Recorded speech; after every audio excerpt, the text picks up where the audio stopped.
এরপরে প্রশ্ন, আমাদের এলাকার দাগি চোর আছে যাদের মাধ্যমে এলাকার মানুষ দীর্ঘদিন যাবৎ ক্ষতিগ্রস্ত হচ্ছে। সর্বনাশ, তাহলে মোবাইলের কথা তো আমি ঠিকই বলেছি। রাজনৈতিক ছত্রছায়া ও আইনের কঠোর প্রয়োগ না থাকায় তারা এই কাজ থেকে বিরত হচ্ছে না। সাধারণ মানুষ এক্ষেত্রে কিভাবে সমাধান করতে পারে? এই প্রশ্ন তো জায়গা মতো আসে নাই ভাই। এটা কোনো প্রশাসনের ব্যক্তি, রাজনৈতিক নেতাকে দিলে উপযুক্ত হইতো। আমি তো ভাই শরিয়ার মানুষ, আমাকে মাসালা জিজ্ঞেস করলে ভালো হইতো। আমার যে বলতেন যে এই চোরের মাইর দেওয়া জায়েজ হবে কিনা, আমি সেটার উত্তর দিতে পারতাম। এখন কিভাবে আইন শৃঙ্খলার উন্নতি ঘটাবেন, এটা তো আমার সাবজেক্ট না ভাই। আমি এটা নিয়ে প্রশ্ন করি না, মানে এক্সপার্টিসও নাই, তো আমি কিভাবে বলবো। তবুও শুধু প্রশ্ন করেছেন যেহেতু, সেহেতু বলা যে আসলে এই যে একটা কথা প্রশ্নের মধ্যে উত্তর আছে, রাজনৈতিক ছত্র ছায়ায় এদেরকে অনেক সময় প্রশ্রয় দেওয়া হয়, আপনি নিজেই লিখেছেন। তো আমাদের দেশে যারা চোর, ডাকাত, বাটপার, দুর্নীতিবাজ, টিনচোর, গমচোর, দেশের টাকা লুটপাটকারী, বিদেশে পাচারকারী, এই মানুষগুলোকে আমরা কম বেশি চিনি না? চিনি। যদি চিনি, তাহলে কোনোভাবে যাতে তারা এই অপকর্মগুলো করতে না পারে সেজন্য আমাদের দায়িত্বশীল আচরণ করা কর্তব্য না? কর্তব্য না? কিন্তু আমরা কর্তব্য আদায়ের সময় 500 টাকার নোট পাইলে বলি ভোট তোমারে দিব, ঠিক না বে ঠিক? তো আপনি লাগাবেন তাল গাছ আর আমার কাছে চিরকুট লেখা দিবেন, ভাই কিভাবে বেল পাবো?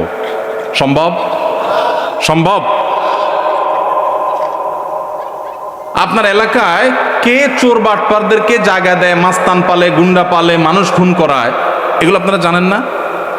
যদি জানেন তাহলে সেক্ষেত্রে সেই অন্যায়কে সামান্য কিছু টাকা পায়া আপনি নিজে আবার সেই অন্যায়কারীকে অন্যায় করার সুযোগ দিচ্ছেন, ঠিক না বে ঠিক? এই অনাচার বন্ধ করার জন্য আমাদের সবার শক্ত হাত করা যথেষ্ট। আমরা যদি শক্ত হই, আমরা যদি সবাই দায়িত্বশীল হই, আমরা যদি সবাই নিজে নীতিবান হই, তাহলে সমাজের চুরি, ডাকাতি, দুর্নীতি সব বন্ধ করা সম্ভব ইনশাআল্লাহ।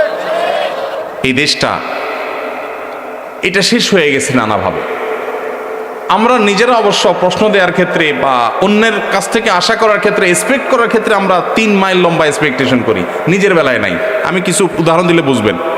ধরেন আপনি রিকশায় যাচ্ছেন, একটা বাস পাশ দিয়ে যাচ্ছে, পানি আছে একটা গর্তে, যাওয়ার সময় ছাত করে একদম ফুল স্পিডে পানির উপর দিয়ে চাকাটা নিয়ে গেল, আপনার জামা টামা সব ময়লা পানিতে ভরে গেল।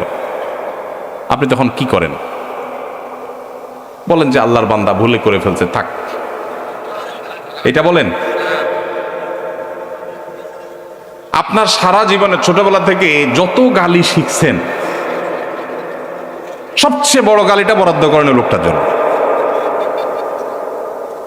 হ্যাঁ আমার এই বেয়াদব, আর কি ভদ্র গালি হলো যদি বলেন, অন্তত বেয়াদব তো বলবেন। এরপরে বলবেন যে কিচ্ছু শিখে নাই, কত বড় অমানুষ, দেখো কিভাবে গাড়িটা চালিয়ে নিয়ে গেল, আশপাশে কিচ্ছু দেখলো না। আপনি তারে 14 গোষ্ঠী উদ্ধার করে ফেললেন, সে খারাপ খারাপ জিকির শুরু করে দিলেন।